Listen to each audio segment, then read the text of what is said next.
एका मतदारसंघाला एकच लोकप्रतिनिधी हे घटनेतलं तत्व आहे, हे तसे शब्द आहे. तीच शब्द योजना स्थानिक स्वराज्य संस्थांना सुद्धा ज्यावेळेस घटना तयार करताना तीच वापरलेली आहे. त्यामुळे संविधानाच्या दृष्टीने प्रत्येक मतदारसंघामध्ये एकच नगरसेवक असावा.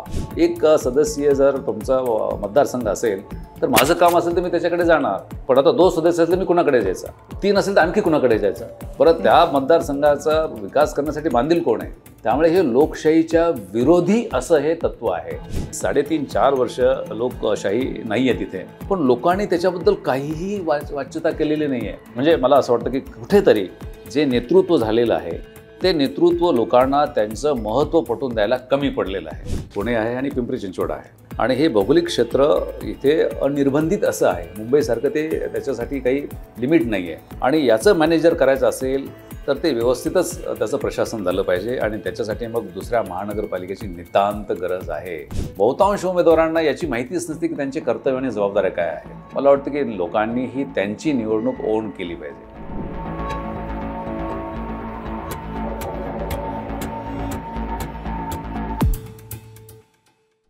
नमस्कार मंडळी, द पॉलिटिक्सच्या पॉलिटिक्स टुडेमध्ये आपलं स्वागत. आणि अखेर मुहूर्त लागला आहे. गेले अनेक महिने किंबहुना अनेक वर्षे रखडलेल्या स्थानिक स्वराज्य संस्थांच्या निवडणुका येऊन ठेपल्यात. त्याची लगबग सुरू झाली, त्याची तयारी सुरू झाली आहे. आणि ही तयारी काय असते, या तयारीचा भाग असलेली प्रभाग पद्धती काय असते, सभासद संख्या कशी निश्चित होते, या सगळ्याविषयी आपण आज बोलणार आहोत. मी अरुण मेहत्रे आणि माझ्यासोबत आहेत माजी सनदी अधिकारी महेश झगडे सर, ज्यांना आजवरच्या अनेक निवडणुकांचा अनुभव आहे. म्हणजे केवळ स्थानिक स्वराज्य संस्थाच नव्हे तर विधानसभा, लोकसभा अशा अनेक निवडणुका आपण जवळून बघितल्यात, त्या हाताळल्यात. आणि आत्ता आपण येऊन ठेपलो आहे ते महाराष्ट्रामध्ये रखडलेल्या आणि आता होऊ घातलेल्या महापालिका, नगरपंचायता, जिल्हा परिषदा, पंचायत समित्यांच्या निवडणुकांच्या उंबरठ्यावरती. सर, आत्ता जसं आपण बोललो की काही प्रश्नांची उत्तरं आज आम्हाला जाणून घ्यायची आहे, विशेष करून जी प्रशासनाचा भाग किंवा प्रशासकीय प्रक्रियेचा भाग असतात, त्यात प्रभाग रचना आणि त्याशिवाय सभासद संख्या निश्चिती. अर्थात त्याकडे जाण्याच्या आधी मला पहिली प्रतिक्रिया, पहिलं भाष्य आहे की अखेर निवडणुका होत आहेत, यावरती तुमचं काय भाष्य आहे? कारण शेवटी प्रशासक राज जाऊन लोकप्रतिनिधी शासन किंवा लोकप्रतिनिधींच्या हातात ही सूत्र जाणार आहेत. काय तुमची पहिली प्रतिक्रिया किंवा भाष्य? अरुण, थँक्यू. तुम्ही मला बोलवलं आणि एक नवीन आता नव्यानेच होणाऱ्या निवडणुकीच्या पार्श्वभूमीवरती फार महत्त्वाचा विषय आहे.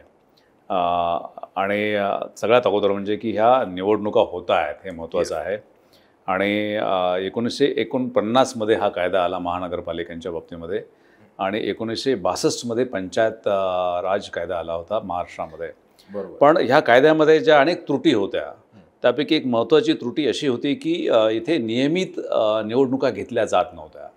आणि काम तर चांगलं होतं महाराष्ट्राचं, गुजरात, कर्नाटकामध्ये काम चांगलं होतं, पण नियमित निवडणुका नव्हत्या. मग प्रशासक राज असायचे आणि त्याच्यावरती मग देश पातळीवरती विचारविमर्श होऊन त्याला घटनेमध्ये अंतर्भाव करण्यात आला, 73वी आणि 74वी घटना दुरुस्ती.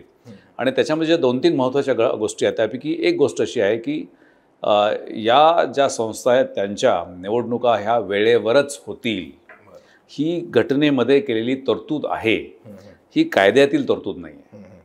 त्यामुळे घटनेने सांगितलं आहे की दर 5 वर्षांनी निवडणुका झाल्याच पाहिजेत.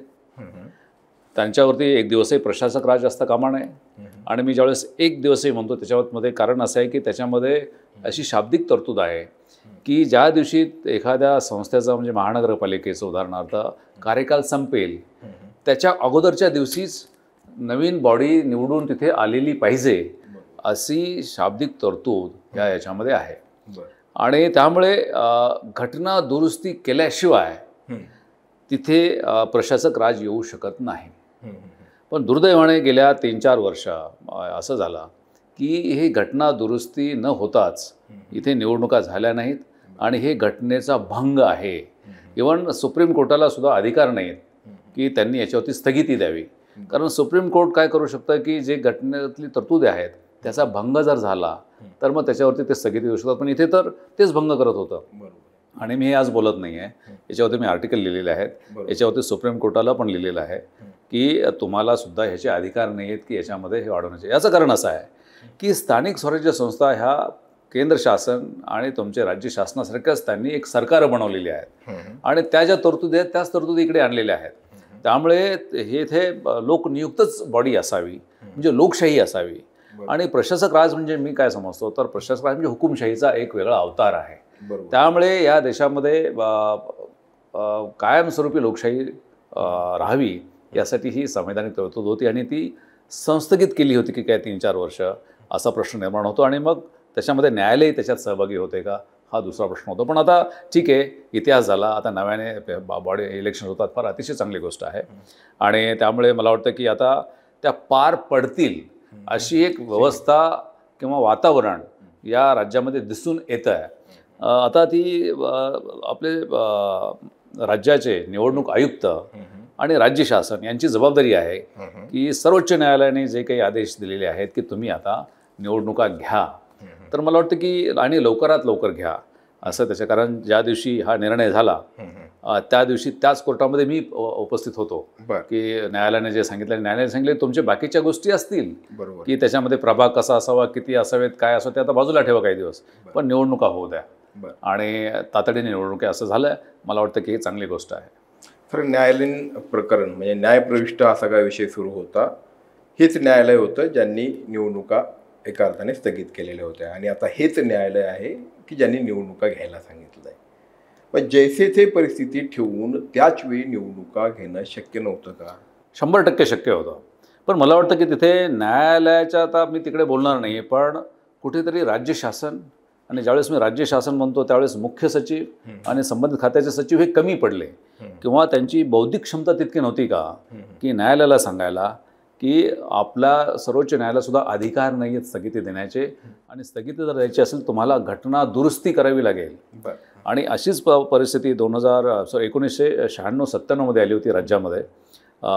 जिल्हा परिषदांच्या अध्यक्षांची निवड त्यांना पुढे ढकलायची होती. त्यावेळेस मी उपसचिव होतो आणि त्यावेळेसचे मुख्यमंत्री होते श्री मनोहरराव जोशी, आणि त्यांची इच्छा होती की काही दिवस ते निवडणुका पुढे ढकलाव्यात जिल्हा परिषद अध्यक्षांच्या. मी त्यावेळेस सांगितलं आणि अर्थात सगळ्या प्रशासनाने एकत्रितपणे ते पुढे सांगितलं की आपल्याला हे करता येणार नाही, त्यासाठी घटना दुरुस्ती करावी लागेल. मग त्यावेळेस जर आपण होऊ शकतो, मग आता कोर्टाला सांगता की तुम्हाला याच्यासाठी स्थगिती देण्याचं काहीच नाही, आत्ता जसं सांगितलं आहे तसं त्यावेळेस हे सांगता आलं असतं. आत्ता ते सांगण्यात आलं की घटनेमध्ये अशी तरतूद आहे. बरोबर. आणि त्यामुळे मला वाटतं की कुठेतरी तिथे राजकीय व्यवस्था म्हणण्यापेक्षा प्रशासकीय व्यवस्था तिथे कमी पडली असं मला प्रांजळपणे वाटतं. आणि यातनं जे झालं ते केवळ लोकशाही तत्वांचंच उल्लंघन किंवा त्याकडे दुर्लक्ष एवढंच नाही, तर काही शहरं असतील, गावं असतील किंवा एकूण नागरी प्रश्न असतील यांच्या बाबतीत जी काय म्हणता येईल त्याला की एक प्रकारे त्यांच्याकडे दुर्लक्ष, उदासीनता किंवा त्याचे दुष्परिणाम भोगावे लागलेत, तर हे नुकसान या कॅटेगरीमध्ये जातं. तर त्याकडे तुम्ही कसं?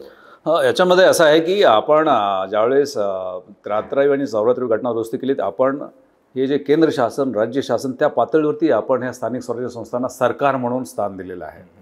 आणि ते सरकार याच्यासाठी आहे की केवळ व्यवस्था म्हणून नाही आहे, तर स्थानिक लोकांचे जे प्रश्न आहेत त्यांना माहिती असतात, त्याची उकल कशी करायची त्याची जाण असते, आणि दैनंदिनरित्या त्यांना त्याच्याकडे जवळ जाऊन तिथे ते दिसतात ते प्रश्न.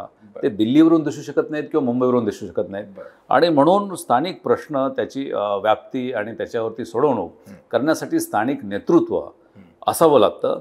आणि त्याच्यासाठी ह्याचं महत्त्व आहे. केवळ त्या घटनेतली तरतूद आहे हे महत्त्व आहे, पण लोकशाहीच्या दृष्टीने जर स्थानिकरित्या मला जर प्रश्न असतील आणि ते सोडवायचे असतील कोणतरी जवळ पाहिजे. मला वाटतं की लोकशाहीला एक बाधा निर्माण जाणारी ही खरं म्हणजे की गेल्या 3-4 वर्षातली कृती होती, आणि स्थानिक लोकांचा खूप मोठा याच्यामध्ये नुकसान झालेलं आहे. आता बऱ्याच वेळेस काही लोक गैरसमजाने म्हणतात की काय की नगरसेवक असतात किंवा हे असतात आणि ते कामं करत नाहीत, हे नाही ते नाहीत, आणि त्यांच्यामुळे खूप समस्या निर्माण होतात. पण मला असं याच लोकांना प्रश्न विचारायचा की गेले 3 वर्ष आता ते नाही आहेत, मग प्रशासनाने त्यांच्यापेक्षा चांगलं काम केलं आहे का? तर मला दिसत नाही तसं की त्याच्या नाही. पण आणि तुम्ही त्यांच्याकडे जाऊ शकता का, पोहोचू शकता का? नाही पोहोचू शकता. तुमचा नगरसेवक तुमच्या प्रभागामध्ये असतो, तुम्ही त्याच्याकडे जाऊ शकता, ते तुमचं ऐकू शकतो. काही ठिकाणी ऐकतही नसेल पण ऐकू शकतो. त्यामुळे तुमचा एक कनेक्ट असतो प्रशासनाची, तो कनेक्ट 3 वर्षी चुचला. आणि मला वाटतं की प्रशासनावरती एक अंकुश असावा लागतो. तो अंकुश पूर्णपणे गेला आहे की प्रशासन काय करत होतं हे जनतेला कधी कमीत कमी त्या तुमच्या स्थानिक नेतृत्वावरून तुम्ही त्यांना क्वेश्चन करू शकत होते. आता ते करू शकत नाही. त्यामुळे स्थानिक लोकांचं अतोनात नुकसान यामुळे झालेलं आहे, पण ते त्यांच्या लक्षात येत नाही आणि अर्थात ते त्यांच्या हातातही नाही आहे. पण मला त्याच्यामध्ये खूप याच्यामध्ये एक हे वाटतं की 3.5-4 वर्ष इथे हे लोकशाही नाही आहे तिथे, पण लोकांनी त्याच्याबद्दल काहीही वाच्यता केलेली नाही आहे. म्हणजे बाकीच्या छोट्या छोट्या गोष्टीला पाणी नसेल तर मोर्चा येणं किंवा अमुक होणं किंवा तमुक होणं, खड्डे पडले हे करणं, बरोबर. पण आमची बॉडी नाही आहे तिथे असं लोकांच्याकडून आलेलं नाही. म्हणजे मला असं वाटतं की कुठेतरी जे नेतृत्व झालेलं आहे ते नेतृत्व लोकांना त्यांचं महत्त्व पटवून द्यायला कमी पडलेलं आहे. आणि हे नेतृत्वसुद्धा 3.5-4 वर्ष ते गप्पच आहे. कुठल्याही शहरातले नगरसेवक किंवा ग्रामीण भागातले जिल्हा परिषद सदस्य जिथे निवडणुका झालेल्या आहेत ते तरी कुठे यांनी काय केलेलं आहे. त्यामुळे मला वाटतं की लोकशाहीच्या बाबतीमध्ये ही जे काही प्रकारचे एक वातावरण आहे ते वातावरण देशासाठी आणि लोकशाहीसाठी तितकंसं चांगलं आहे असं मला वाटत नाही. पण आता उशिरा नाही किंवा ना निवडणुका होत आहेत आणि आपण त्याचं स्वागत करूयात. आणि आता पुढे म्हणजे खास करून सगळ्यांच्या औत्सुक्याचा विषय महापालिका निवडणुका, त्याची प्रभाग पद्धती, प्रभाग रचना याविषयी आपण बोलूयात. निश्चितपणे झालेलं नुकसान भरून येईल की नाही माहिती नाही, कदाचित पुढच्या काळात येईल. आणि त्या अनुषंगाने लोकजागृती, लोकशिक्षण आपल्याला अशाच या कार्यक्रमांच्या माध्यमातून करायचं आहे. तर प्रभाग रचना आत्ता जे आता रोज आपण बातम्यांमध्ये वाचत असतो, ऐकत असतो, काय साधारणपणे ही म्हणजे प्रभाग म्हणजे तो एक मतदारसंघ असतो, तर ही प्रभाग रचना कशी केली जाते, त्याचे काय निकष असतात, लोकसंख्या आणि प्रभाग याचं काय गुणोत्तर असतं, याच्यावरती एक दृष्टिक्षेप. हे खरा म्हणजे की याची जी मूळ तरतूद आहे ते संविधानामध्ये आहे. जसं संविधानामध्ये सांगितलेलं आहे की देशासाठी किती लोकसभा, खासदार किंवा मतदारसंघ असतील, बरोबर, ते घटनेमध्ये आकड्यानुसार दिलेलं आहे की इतकेच खासदार असतील आणि ते इतक्या लोकसंख्येसाठी समान असावेत. सगळ्या खासदारांची जी लोकसंख्या आहे प्रत्येक मतदारसंघामध्ये ती समान असावी देशामध्ये आणि प्रत्येक राज्याला ते किती द्यावेत. तसंच आमदारांच्या बाबतीमध्ये सुद्धा की पार्लमेंट जो कायदा करेल त्याप्रमाणे त्यांची ती संख्या असेल आणि प्रत्येक आमदाराचा जो मतदारसंघ असेल त्यांची सर्वसाधारणपणे राज्यातील सगळं मतदारसंघाची जी लोकसंख्या असेल ती समान असावी असं ते तत्त्व आहे. हे तत्त्व एक्झॅक्टली याच्यामध्ये स्थानिक स्वराज्य संस्थेमध्ये पण अवलंबून आहे की जी काही स्थानिक स्वराज्य संस्था असेल, मग जिल्हा परिषद असेल, ग्रामपंचायत असेल, नगरपालिका, महानगर, तर त्यांचे जे मतदारसंघ असतील ते भौगोलिक असतील, जसे पार्लमेंटचे आहेत आणि असेंब्लीचे आहेत. म्हणजे हे भौगोलिकदृष्ट्या एक एरिया आहे, त्या एरियामध्ये जी लोकसंख्या असेल ती लोकसंख्या सगळ्या मतदारसंघामध्ये सारखी असावी अशा प्रमाणात ते असावेत. आता हे करताना स्थानिक स्वराज्य संस्थेच्या बाबतीमध्ये विधानमंडळाने म्हणजे महाराष्ट्र शासनाच्या विधानमंडळाने कायदा करावा, त्या कायद्याने ठरवून द्यावा की ते किती कॉर्पोरेटेड लोकप्रतिनिधी पाहिजेत. आणि त्याप्रमाणे जर उदाहरणार्थ जायचं झालं तर महाराष्ट्र म्युनिसिपल कॉर्पोरेशन कायदा आहे 1949चा, त्याच्यामध्ये त्यांनी दिलेलं आहे, ते बदलत राहतं, त्याच्यात काही हे नाही आहे की तुमच्या 3 लाखाच्या वरती कॉर्पोरेशन असावी, महानगरपालिका असावी, मग 3 लाखाला कमीत कमी तुमचे 65 हे असावेत, नगरसेवक असावेत, आणि जशी जशी ती लोकसंख्या वाढत जाईल तसं 30 लाखाच्या पेक्षा वरती असेल तर किती नगरसेवक असावेत, हे त्याच्यात टेबलच दिलेलं आहे. आणि तो टेबल ते वेळोवेळी बदलत राहतील कारण लोकसंख्येच्या हे बदलतात, त्यांचे निकष ते बदलू शकतात. हे झाल्यानंतर मग तो प्रभाग ठरवतो की 115 ठेवायचे तिथे किंवा 165 ठेवायचे, हे त्या कायद्यामधून येतं. ते एकदा ते ठरलं की उदाहरण द्यायचं तर पुण्यामध्ये समजा 165 असे मतदारसंघ ठरवले, तर 165 मतदारसंघामध्ये मग तिथली जी लोकसंख्या आहे त्याला 165ने भागाकार करून जी लोकसंख्या येईल त्या लोकसंख्येची जे असेल काय तिथे तो भाग असेल त्याप्रमाणे तो मतदारसंघ होईल. काही ठिकाणी तो खूप कॉम्पॅक्ट छोटा असेल कारण लोकसंख्या जास्त आहे, काही ठिकाणी लोकसंख्या विरळ असल्यामुळे तो मोठाही असू शकेल. त्यामुळे भौगोलिक त्याचं क्षेत्र किती लहान मोठ्यापेक्षा त्याची लोकसंख्या किती आहे ती लोकसंख्या सर्वसामान्य समान असते. मग आता हे करण्याचे अधिकार सर्वतोपरी हे आपल्या राज्य निवडणूक आयोगांचे असतात. त्यांनी ठरवायचं असतं की हे आता मतदारसंघ ठरवायचे ते नुसते पण मध्ये एक शासनाने कायदा निर्माण केला आणि त्याप्रमाणे त्यांनी ते अधिकार राज्य शासनाकडे घेतले होते. पण असं मला वाटतं की आता त्यांनी डायरेक्शन परत पुन्हा एकदा यांना दिलेले आहेत की तुम्ही ते मतदारसंघ करा. त्यांनी सांगितल्यानंतर स्থাनिक जे प्रशासन आहे, उदाहरणार्थ आयुक्त आहेत, त्यांना ते सांगतील की तुम्ही असे प्रारूप मतदारसंघ तयार करा आणि त्याच्यामध्ये ते गाईडलाईन्स देतात की काय असावं. या गाईडलाईन कसे असतात की तुम्ही एकदा लोकसंख्या ठरवली की समजा 1,00,000 लोकसंख्येसाठी एक मतदारसंघ असा म्हणायचा आहे किंवा 2,00,000 लोकसंख्येसाठी असा, तसं तुम्ही ते ठरवा.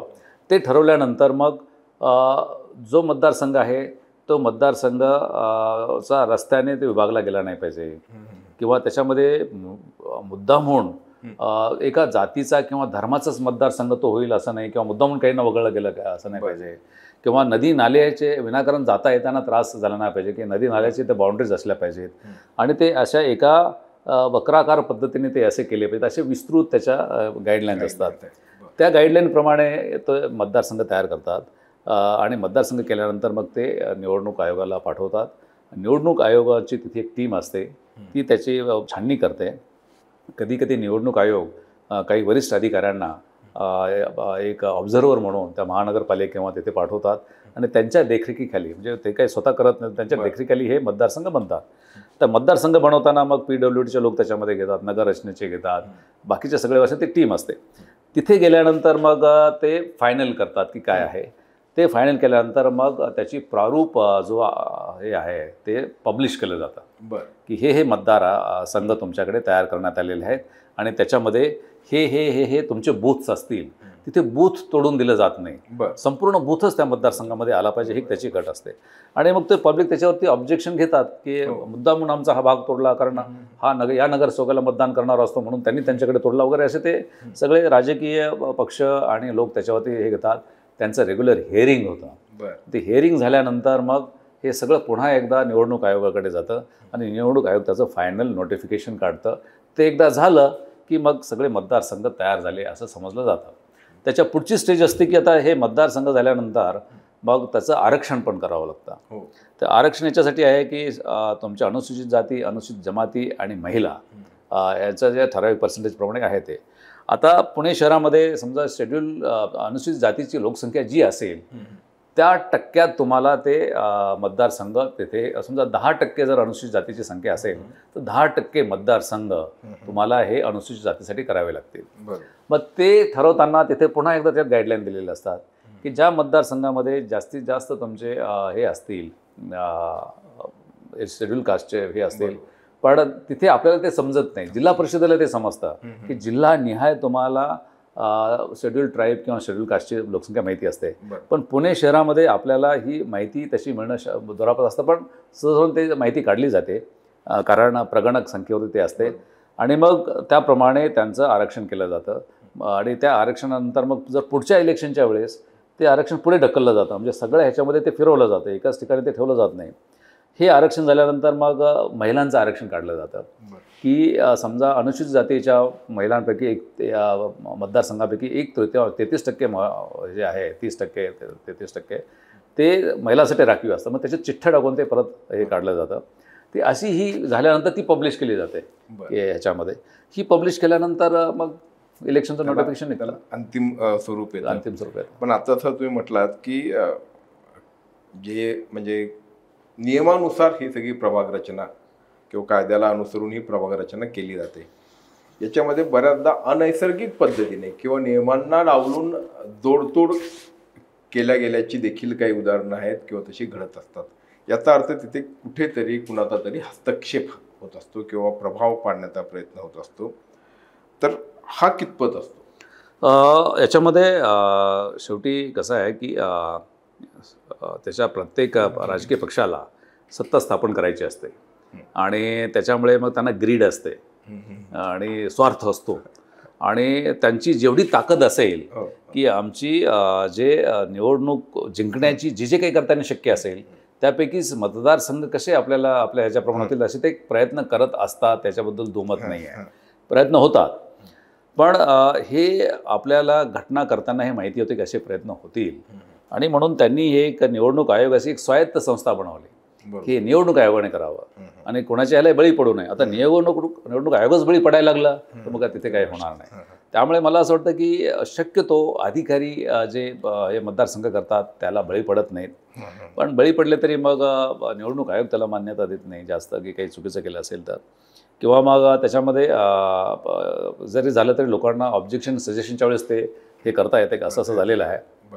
पण तितकीही पद्धत निकोप असतेच असं नाही हे मला म्हणजे आता प्रशासनामध्ये आहे. आणि काही ठिकाणी प्रश्नचिन्ह निर्माण करणारे असतात. पण सगळीच तसे असते असंही नाही, बहुतांश वेळेस तसं नसतं, व्यवस्थित झालेलं असतं. पण काही ठिकाणी होण्याची शक्यता असते. हे आपल्याकडेच असं आहे असं नाही आहे. अमेरिकेत त्याला जेरी मँडरिंग म्हणतात, की आपल्याला सोयीस्कर असे मतदारसंघ तयार करून निवडणुका जिंकणे. आता निवडणूक जिंकण्यामध्ये खूप वेगळ्या प्रकारचे कला कृत्य सगळं केलं जातं. त्यापैकी हे मतदारसंघ आपल्याला कसे योग्य राहतील आपल्या पक्षाला, त्याप्रमाणे सुद्धा एक ही कला किंवा मी त्याला दुर्गुण म्हणेल तर तो त्याच्यामध्ये आहे. अर्थात लोकांनी सतर्क राहणे एवढंच त्याच्यावरती उपाय आहे. हे झालं प्रभाग रचनेविषयी.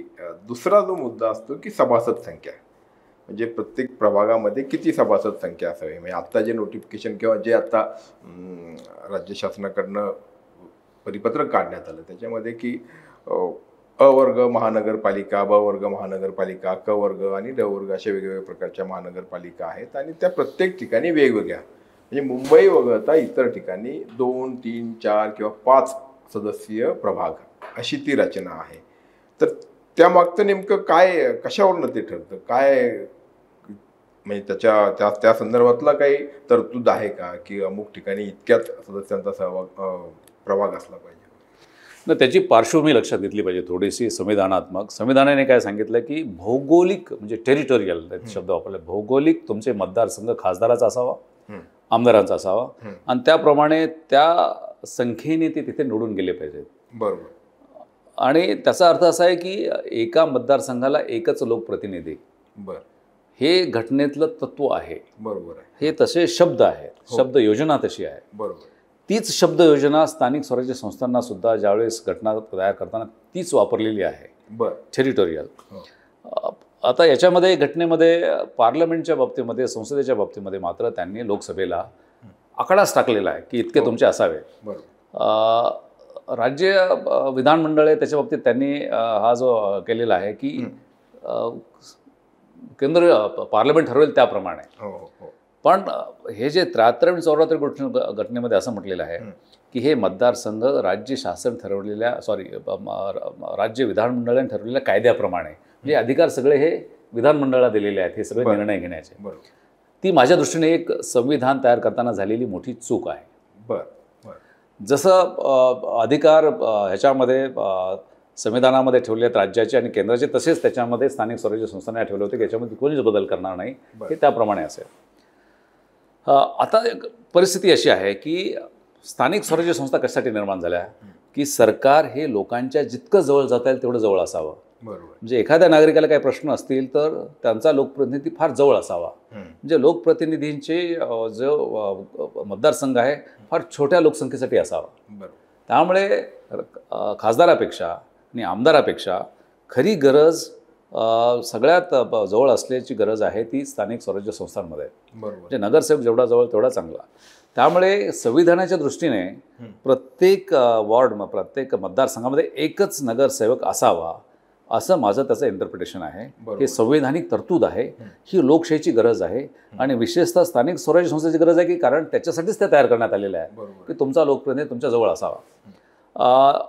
आता झालं काय की राज्य शासनाकडे केवळ कायद्याचे अधिकार दिलेले आहेत, त्यामुळे मग एकापेक्षा 2, 2पेक्षा 3, 4 असे ते करतात. आता ही लोकांची गरज आहे का? तर ही लोकांची गरज नाही आहे. ही संविधानाची गरज आहे का? तर माझ्या दृष्टीने संविधानाच्या गाभ्याच्या विरोधात आहे. पण असं काय केलं जातं? तर याच्यासाठी केलं जातं की त्याच्यामध्ये जर जर एक मतदारसंघामध्ये एकच जर असेल तर मग तिथे स्थानिक एखादा नेतृत्व उभारत असेल, तरुण असेल किंवा इतर असेल, ते निवडून येतं आणि जो पक्षाशी बांधील नसेल, बरोबर, किंवा पक्षाच्या ध्येय धोरणाशी बांधील नसेल आणि ती खऱ्या अर्थाने लोकशाही जी पाहिजे ती तिथे तयार होईल. पण पक्षाचं वर्चस्व चाललं जाईल मग, आणि ही खूप मोठी भीती असते त्यांना. आणि म्हणून मग ते 2 प्रभाग, 2 सदस्य, 3 सदस्य, 4 सदस्य केले जातात. हे लोकशाहीच्या विरोधी आहे, लोकशाहीच्या तत्वांच्या विरोधी आहे आणि त्यामुळे लोकांना हे समजत नाही. आता प्रॅक्टिकली काय होतं की आता एक सदस्य जर तुमचा मतदारसंघ असेल तर माझं काम असेल तर मी त्याच्याकडे जाणार. बरोबर आहे. पण आता 2 सदस्य असेल तर मी कुणाकडे जायचा? 3 असेल तर आणखी कुणाकडे जायचं? 4 असेल तर प्रश्नच मिटला. बरं, त्या मतदारसंघाचा विकास करण्यासाठी बांधील कोण आहे? बरोबर आहे. म्हणजे 1 नंबर, 2 नंबर, 3 नंबर कोणीच बांधील नाही आहे. त्यामुळे हे लोकशाहीच्या विरोधी असं हे तत्व आहे की तुमची काहीतरी अकाउंटेबिलिटी लागते ना. इथे अकाउंटेबिलिटी कुणाची आहे? एखाद्या आमदाराने काम केले की नाही त्याच्या मतदारसंघामध्ये तालुक्यामध्ये त्याला आपण जबाबदार करू शकतो. पण एखाद्या 4 सदस्यीय तुमच्या नगरसेवकाच्या याच्यामध्ये त्यांनी काम केलं, एखाद्याने काम केलं की नाही, कोणाला जबाबदार धरता येणार नाही. त्यामुळे जबाबदारी टाळण्याची व्यवस्था आहे, ही लोकशाही नाही आहे. बरोबर. त्यामुळे मला वाटतं की आणि हे लोकांनाही काही वाटत नाही, त्याच्यामध्ये लोकही काही बोलत नाहीत. म्हणजे लोकांना इतकी 21व्या शतकामध्ये बुद्धिमत्ता इतकी खालावली की काय असं वाटायला लागतं की अरे मला माझं काम करायचं, मी 4 जे होणार आहेत त्याला मी ऑब्जेक्शन घेतलं पाहिजे ना. नाही, त्यांनी कमीत कमी त्यांचे जे आमदार आहेत त्या आमदारांना म्हटलं पाहिजे की तुम्ही असले कसले कायदे करताय, पण असं कोणी करत नाही ते. त्यामुळे मला वाटतं की हे लोकशाहीच्या विरोधी, असं गाभ्याच्या विरोधी आहे. आणि उदाहरणं तर अशी आहेत, म्हणजे पुण्यामध्ये मी ज्यावेळी काम करतो किंवा बघत आलेलो आहे की अमुक एक माणूस त्याचं कुठलं तरी काम किंवा त्याचा समस्या, त्याचा प्रश्न घेऊन अमुक एका लोकप्रतिनिधीकडे, एका नगरसेवकाकडे गेला, तर त्याला उत्तर असं मिळतं की मला माहिती आहे की तू मला मतदान केलेलं नाही आहे, त्यामुळे तू ज्याला मतदान केलं त्याच्याकडे जा. म्हणजे हे म्हणजे हे आणखी एक वेगळं कारण आहे की हे लोकशाही विरोधी कसं आहे म्हणून हे खरं लोकांनी हे केलं पाहिजे की खरी लोकशाही जी संविधानाला अपेक्षित आहे, जी स्थानिक स्वराज्य संस्थेच्या गाभ्याशी निगडीत, ती म्हणजे एक व्यक्ती मतदारसंघ जो असेल तोच खरा आहे. हे मल्टी मतदार जे आहे ते फार चुकीचं आहे आणि हे जबाबदारी नेतृत्वाची जबाबदारी टाळण्यासारखी आहे. अर्थात त्याच्यामध्ये आणखी मोठा तोटा असा आहे की जेवढा जास्त मोठा मतदारसंघ त्यावेळेस छोटा माणूस तिथे कोणीही तिथे खर्च करू शकत नाही, त्यांच्यापर्यंत पोहोचू शकत नाही. जो मोठा आहे, जे पैसेवाला आहे किंवा जो काही आयडियोलॉजी मुळे मतं फिरू शकतो असा आहे, अशा लोकांना मग तिथे त्यांचं निवडून येण्याची प्राबल्य वाढतं. आणि मग कदाचित निवडणुका जिंकण्यासाठी तर हे आहे की नाही, हा खरं म्हणजे याच्यामध्ये मतितार्थ त्याच्यात दडलेला आहे. पण त्याचा फायदा जनतेला नाही, निवडणूक जिंकण्याला होऊ शकतो आणि ज्यांना त्याचा फायदा घ्यायचा आहे ते घेतात. दुसरा एक विषय सर की मुंबईमध्ये, म्हणजे मुंबई महानगरपालिका आहे, तिथे मात्र 1 सदस्यीय प्रभाग आणि इतरत्र 1 सदस्यीय किंवा बहुसदस्यीय प्रभाग. तर याचं नेमकं काय कारण आहे?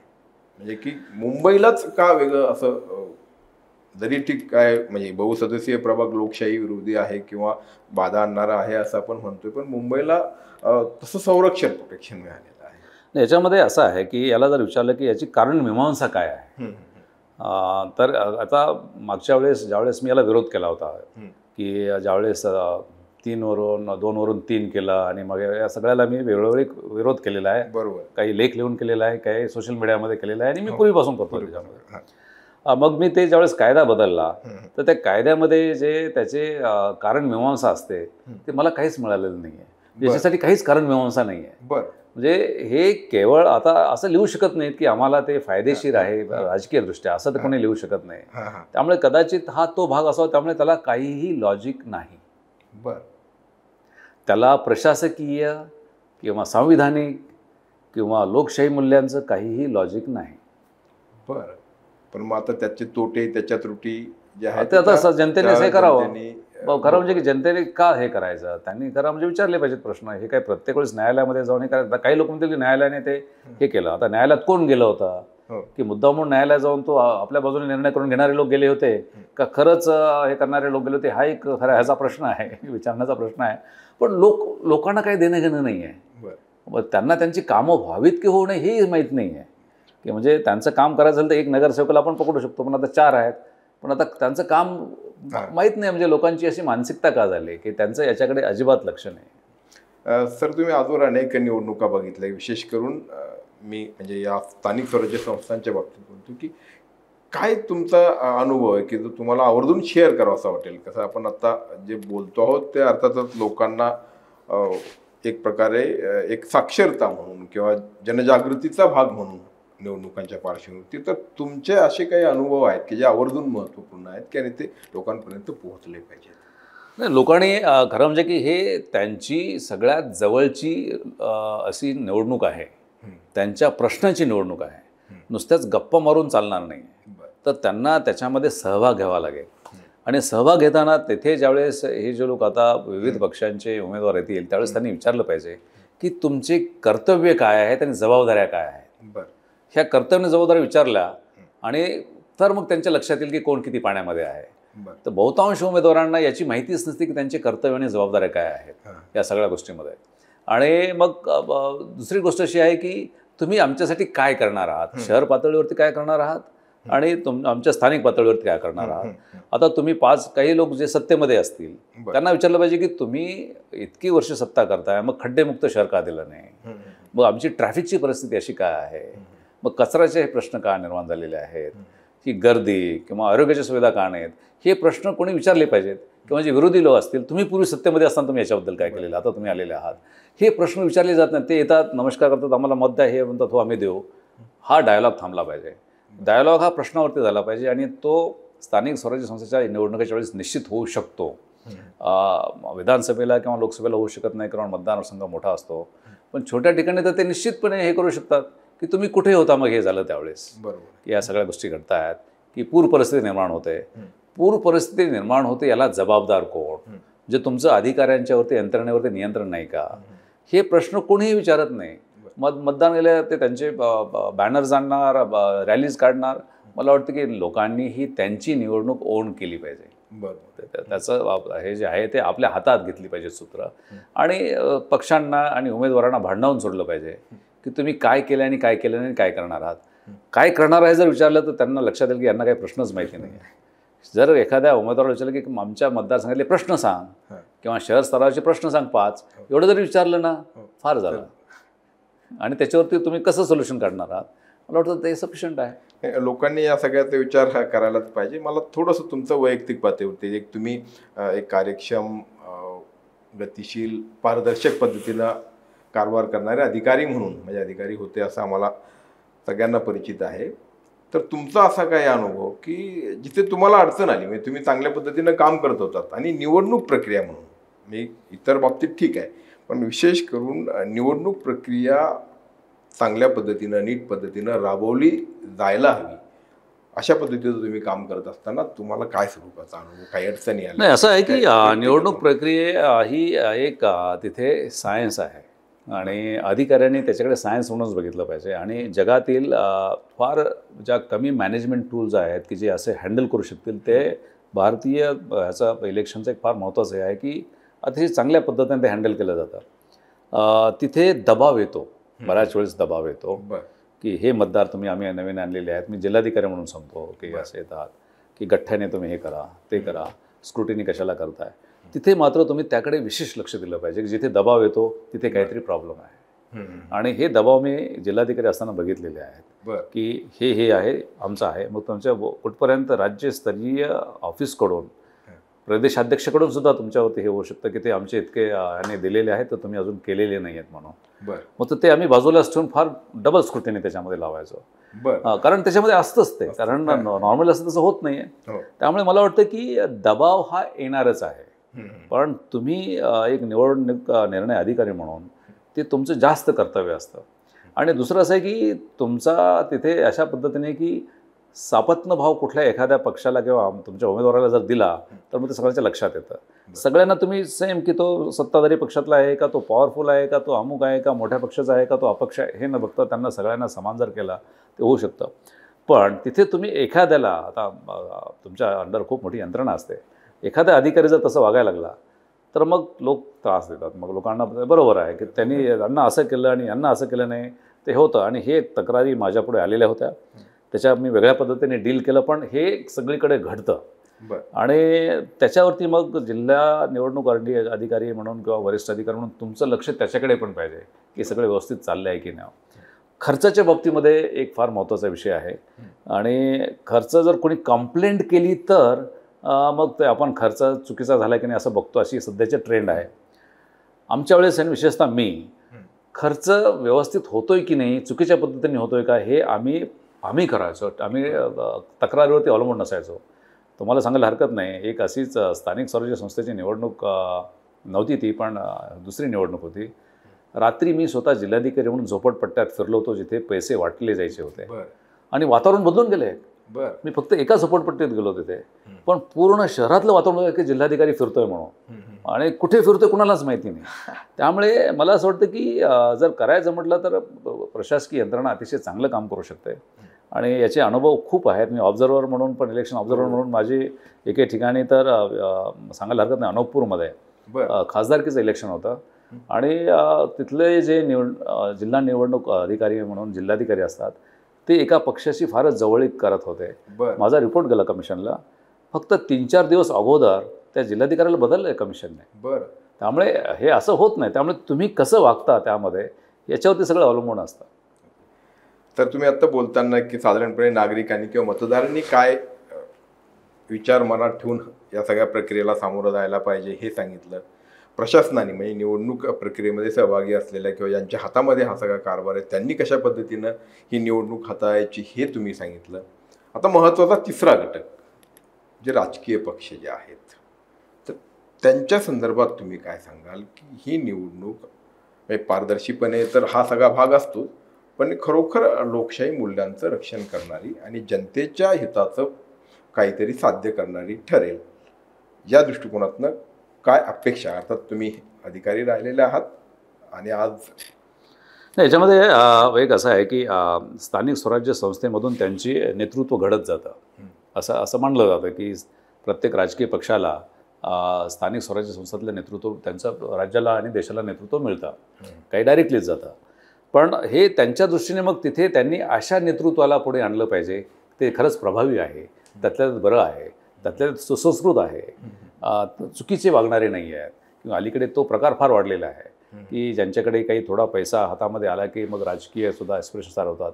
तर एक संस्कृती राजकीय पक्षांनी स्थानिक स्वराज्य संस्थांमध्ये चांगली जर केली तर मला वाटतं की ते पुढे चांगलं होऊ शकतं. दुसरं की त्यांच्याकडे असा थिंक टँक पाहिजे स्थानिक पातळी लेवलवरती पक्षाचा की ह्या शहराचे किंवा ह्या तालुक्याचे किंवा ह्या ग्रामपंचायतीचे काय प्रश्न आहेत हे त्यांनी अगोदर अधोरेखित केले पाहिजेत, समजावून घेतले पाहिजेत, इतरांच्याकडे समजून घेतले पाहिजेत आणि त्याची ब्लूप्रिंट काढली पाहिजे. हे प्रश्न आहेत, हे आम्ही नाही सोडवू शकलो, आम्ही पुढच्या 5 वर्षामध्ये हे सोडवणार आहेत, त्यासाठी असा पैसा येणार आहे आणि ही त्याची टाईमलाईन असणार आहे. मला वाटतं की हे त्यांचं स्वतःचंच प्रशिक्षण होऊन जाईल त्याच्यामध्ये की काय करायचं आणि काय करायचं नाही. याच्यामध्ये फक्त निवडणुका जिंकणे हे त्यांचं हे त्याच्यावरती फोकस असतं. मला वाटतं तिकडे जर फोकस मिळाला तर लोक आपोआप मागे येऊ शकतात. अर्थात मी हे एक बाहेरील माणूस म्हणून म्हणतोय, पण त्यांचे गणित वेगळे असतील. पण असं करायला काहीच हरकत नाही त्यांनी या सगळ्या गोष्टीचा की ब्लूप्रिंट द्यायला हरकत नाही. शहराचा राज्याचा तुम्ही देऊ शकत नसाल, देशाचा देऊ शकत नसाल, शहराचा देऊ शकता, वॉर्डचा देऊ शकता, तुमच्या मतदारसंघाचा देऊ शकता की काय होणार आहे. पण तसं वातावरण दिसत नाही. जाहीरनामे होतात, जाहीरनाम्यामध्ये ह्या गोष्टी नसतात, जाहीरनाम्यामध्ये वेगळ्याच गोष्टी असतात. आता उदाहरणार्थ की पुणे शहराचा जो डेव्हलपमेंट प्लॅन आहे, विकास आराखडा आहे 2017ला, त्याच्याप्रमाणे नवीन FSI आता त्यांनी दिला आहे किंवा नवीन TDR दिला आहे. तो बांधकाम झाल्यानंतर किती नवीन लोकसंख्या येणार आहे ही माहिती आहे का? त्या नवीन लोकसंख्येसाठी किती पाणी लागणार आहे, किती रस्ते वाढी करावे लागणार आहेत, किती सिवेज ट्रीटमेंट करावे लागणार आहेत, त्याची तुमच्याकडे काय तरतूद आहे हे तुम्हाला माहिती आहे का? हे खरं म्हणजे त्यांनी स्वतःहून सांगितलं पाहिजे, मतदारांनी विचारलं पाहिजे आणि त्यांनी सांगितलं पाहिजे. हे दोन्हीकडे होत नाही. त्यामुळे शहरं हे असे विकलांगतेकडे जातील हे आणि जाऊ नयेत म्हणून राजकीय पक्षांनी तरी कमीत कमी मला वाटतं की अशी भूमिका घेतली पाहिजे की आम्ही हे शहरं अशा पद्धतीने विकसित करणार आहोत. तशी अपेक्षा आपण ठेवूयात. आणि अगदी आता शेवटी म्हणजे आपण उत्तरार्धात आहोत, शेवटचा प्रश्न की आता पुण्याचा आपण उल्लेख केला आहे, एवढं मोठं महानगर झालं आहे, मला वाटतं की काय 200पेक्षाही जास्त स्क्वेअर मीटरपेक्षाही अधिक क्षेत्रफळ म्हणजे राज्यातली सगळ्यात मोठं महापालिका क्षेत्र अशी अवस्था आहे, ज्याचा आग्रह किंवा जो विषय तुम्ही आधीपासून मांडत आलेला आहे की कधी कधी चांगला कारभार होण्यासाठी म्हणून किंवा जनतेच्या हितासाठी म्हणून छोटे छोटे युनिट्स करणं आवश्यक आहे. मग ती कशा पद्धतीनं तर एका महापालिकेच्या 2 महापालिका करणं, असं आता मुंबईमध्ये घडलं. मुंबई झाली, नवी मुंबई झाली, कल्याण डोंबिवली झालं, असे वेगवेगळे झाले.